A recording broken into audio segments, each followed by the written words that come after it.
அன்புமணி ராமதாஸ் அவர்கள் ஜோக் பண்ணுறாருன்னு நம்மளுடைய செல்லூர் ராஜ் அவர்கள் அன்புமணி ராமதாஸ் அவர்களை தாக்கி பேசியிருக்காரு. எதுக்காக அப்படின்னா, நம்மளுடைய அன்புமணி ராமதாஸ் அவர்கள் 1996 ஊழல் வழக்கில் மறைந்த முதலமைச்சர் ஜெயலலிதா அவர்கள் சிறைக்கு சென்ற போது அதிமுகவோட கூட்டணி அமைச்சு அக்கட்சிக்கு நாங்கள் உயிர் கொடுத்ததா பேசியிருந்தாரு. அது மட்டும் இல்லாமல் 2019 நாங்கள் கூட்டணி வச்சதுனால தான் அதிமுகவினுடைய பொதுச் செயலாளர் எடப்பாடி பழனிசாமி அவர்கள் பதவியில் நீடிக்க முடிஞ்சது அப்படின்னு ஒரு விஷயத்த சொல்லிட்டு, பாமகவோட தயவால தான் அதிமுக வெற்றி பெற்றது அப்படின்னு ஒரு விஷயத்தை பதிவு பண்ணியிருந்தாரு. ஸோ அதுக்கு பதிலடி தரும் விதமாக நம்மளுடைய செல்லூர் ராஜ் அவர்கள் என்ன சொல்லியிருக்காருன்னா, பாமக கூட்டணி பேரம் பேசுகிற கட்சிங்க, இங்கே ராஜ்யசபா சீட்டு கிடைக்கும், அங்கே என்ன கிடைக்குன்னு சொல்லி போகிற கட்சி.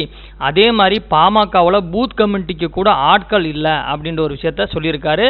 பாமக தயவால தான் அதிமுக வெற்றி பெற்றதுன்னு அன்புமணி ராமதாஸ் அவர் சொல்றது அவர் நான் ஜோக் பண்ணுறாரு அப்படின்னு தான் நான் சொல்ல முடியும் அப்படின்ற ஒரு விஷயத்த பதிவு பண்ணியிருந்தாரு. எப்போ பாமக அதிமுக கூட்டணி கிடையாதுன்னு சொன்னாங்களோ அப்போ இருந்தே பாமகவும் அதிமுகவும் ஒருவருக்கொருவர் தாக்கி பேசிட்டே இருக்காங்க. பாமக நம்மளுடைய சிவி சண்முகம் அவர்கள் தாக்கி பேசியிருந்தாரு. அதே மாதிரி அன்புமணி ராமதாஸ் அவர்கள் அதிமுகவை தாக்கி பேசியிருந்தாரு. ஸோ இந்த மக்களவை தேர்தலில் அதிமுக பாமகவினுடைய வார்த்தை போர் ஸ்டார்ட் ஆயிருச்சுன்னு நம்ம சொல்லலாம்.